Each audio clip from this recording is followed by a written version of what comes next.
Yes. Uh, Hello, I come to you today with a review of Frnkssstn, a love story by Jeanette Winterson, a 2019 novel, which is a Frankenstein in itself, telling both the story of Mary Shelley's creation of the work Frankenstein, and also a modern story of a Rye Shelley, transgendered person who was a Mary, but decided that they wanted to change their gender to male. To male, I'm not even quite sure if they use male. I think they use. I think they is probably the proper pronoun to be using in this situation. So it's the stitching together of these two stories. Jeanette Winterson seems to be interested in of the ideas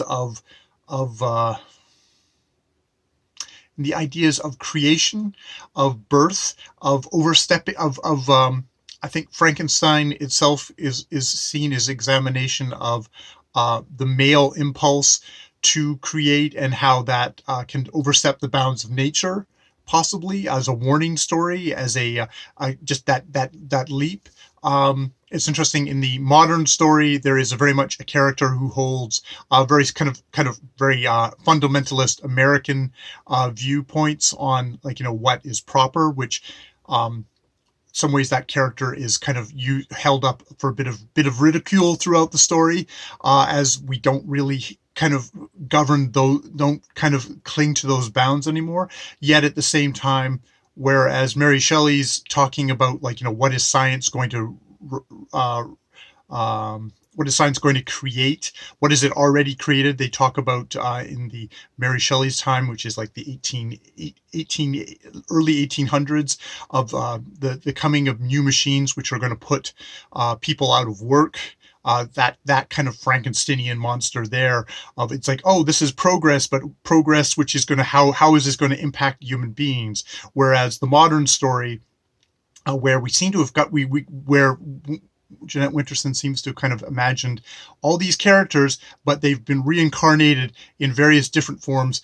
Mary Shelley, Rye Shelley. There is a Victor Stein, who is a bit of a mad scientist of our own era, somewhat of a futurist, sort of selling an idea of the future. Also, very much interested in the idea of transcending death, of uploading people into the cloud, into becoming just disembodied consciousness. We have the very religious character who's kind of part religious character, but also part kind of is also a business manager, and has takes on what you would think are kind of very contrary to Christian beliefs, but as like, oh, we can make money out of this, and we can put this to a Christian idea. That Christian character partners with sex doll creator Ron Lord, who has this vision of bringing companions. It's male companions, to not males. It's bringing companions to lonely men, and gets made a lot of fun of in the early portions of the book. But by the end, there's this kind of this heartbreaking speech about exactly how he wants to comfort those people, that there isn't those relationships, and this is going to offer a kind of a relationship, and perhaps those sex dolls can learn to love back, which is both delusional and sad, and also strangely kind of hat tip to Jeanette Winterson, is strangely touching in there.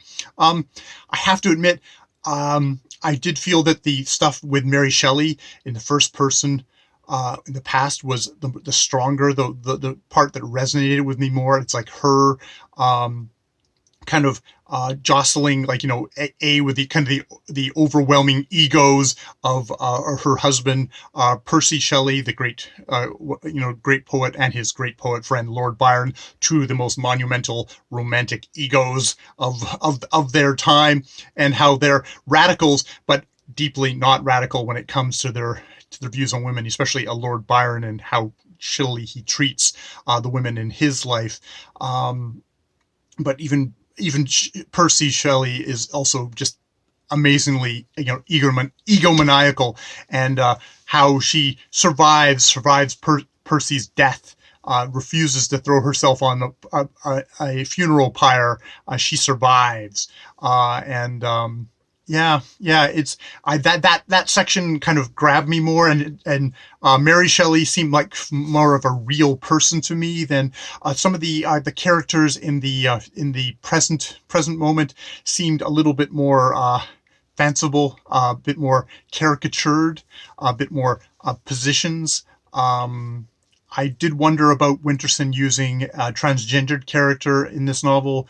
Though there's some ways you can say Victor Stein was also using Ry Shelley for their own purposes. It's like the idea of Ry Shelley attracted Victor more than the actual person. You, in some ways, you got that sense of, oh, you chose to transcend your body to a different state, and it's like, oh, you're more interested in Ry as that than you are as Ry as a person. And sometimes I worried that the novelist Jeanette Winterson was more interested in these characters as their ideas, as their reincarnations of the past selves, which kind of robbed them a little bit of their own vim and vigor that you get from, Mary Shelley really sparks to life here as this very strong-willed, sensitive but strong-willed and tough woman who created, this great creation of hers,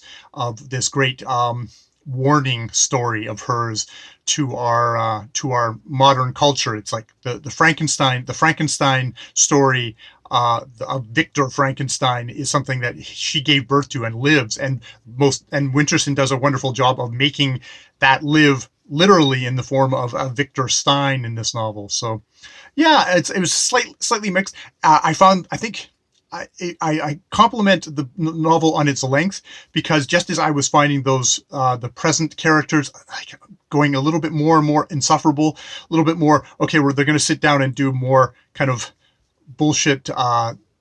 This is a novel where the characters sit and they talk to each other and they debate, and that's sort of, we get set pieces of debate throughout the thing with a little advancements of plot, and the plot. It's a literary novel, so it ends in an open-ended fashion of what did happen to the characters in the book, what did happen to Victor Stein at the end.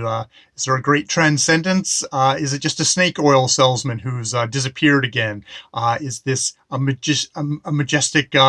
Is this a reincarnation, incarnate symbol of the novel? Which, if he's the incarnate symbol of the novel, it's somewhat